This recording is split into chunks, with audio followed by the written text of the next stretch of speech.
Hello बच्चों, यहाँ पर देखो क्वेश्चन क्या है। A solid sphere of mass m and radius r is gently placed on a conveyor belt moving with a constant velocity v naught. If the coefficient of friction between the belt and sphere is 2 by 7, the distance traveled by the center of the sphere before it starts pure rolling is। तो देखो बच्चों, ये जो आपकी plate है, conveyor belt है, उसकी velocity है v not in this direction. ठीक है। अगर मैं ये स्फीयर को इस पे रखता हूँ, ओके बच्चों, तो लेट से, तो यहाँ पर से देखो बच्चों फ्रिक्शन आगे की तरफ लग जाएगा। तो मान लो इसकी वेलोसिटी हो जाती है v, और इसके पास एक क्या आ जाएगा बच्चों, एंगुलर एक्सेलरेशन अल्फा, जिसके कारण इसके पास क्या आ जाएगी, ओमेगा भी आ जाएगी। तो लेट से ये कांटेक्ट पॉइंट है बच्चों वीपी। तो हमने क्या बोला कि वीपी अगर कांटेक्ट पॉइंट है तो उसकी वेलोसिटी कितनी होनी चाहिए, वी नॉट।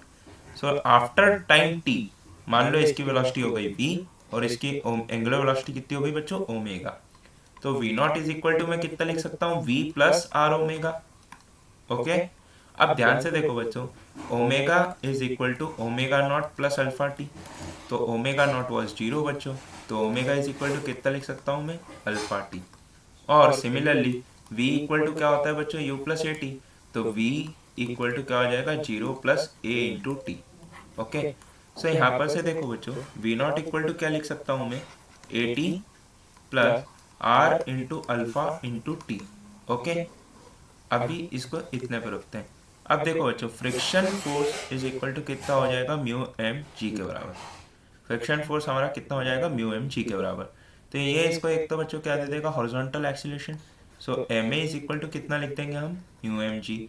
तो एक्सीलरेशन इज इक्वल टू कितना आ जाएगा, म्यू जी, जो कि आपका बन जाएगा 2/7 इंटू जी के बराबर। ओके। अब सिमिलरली इससे आपको एक टॉर्क मिल जाएगा अबाउट सेंटर ऑफ मास। तो tau net is equal to I alpha. Okay. तो tau net is equal to I alpha. Tau net कितना आ रहा है बच्चों, F into R is equal to 2/5 M R square, क्योंकि solid sphere है, into alpha. Okay बच्चों। तो ये देखो, ये हो जाएगा म्यू एम जी, मतलब कि 2/7 into M G into R is equal to 2/5 M R square into alpha. तो यहाँ से देखो बच्चों, अल्फा की वैल्यू मेरे पास कितनी आ जाएगी, 5/7 R. Okay. This will be the alpha. इसको मैं रख देता हूँ इस इक्वेशन में, फर्स्ट में।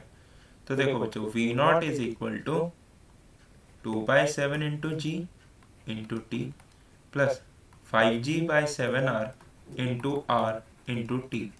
ठीक है बच्चों। तो यहाँ पर से देखो, V naught is equal to कितना आ गया मेरे पास, जी टी के बराबर। एलसीएम लेके सॉल्व कर लेंगे तो वो जी टी आ जाएगा। तो टी इज इक्वल टू कितना आ जाएगा बच्चों, वी नॉट बाय जी के बराबर, है ना। टी इक्वल टू कितना आ जाएगा बच्चों, वी नॉट जी के बराबर। तो अब उसका सेंटर ऑफ मास कितना डिस्प्लेस होगा बच्चों, हाफ ए टी स्क्वायर के बराबर। ओके। तो S is equal to 1/2 into 2/7 into G into V naught square by G square.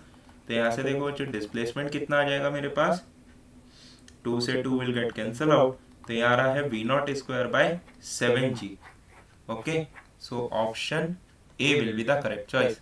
Thank you.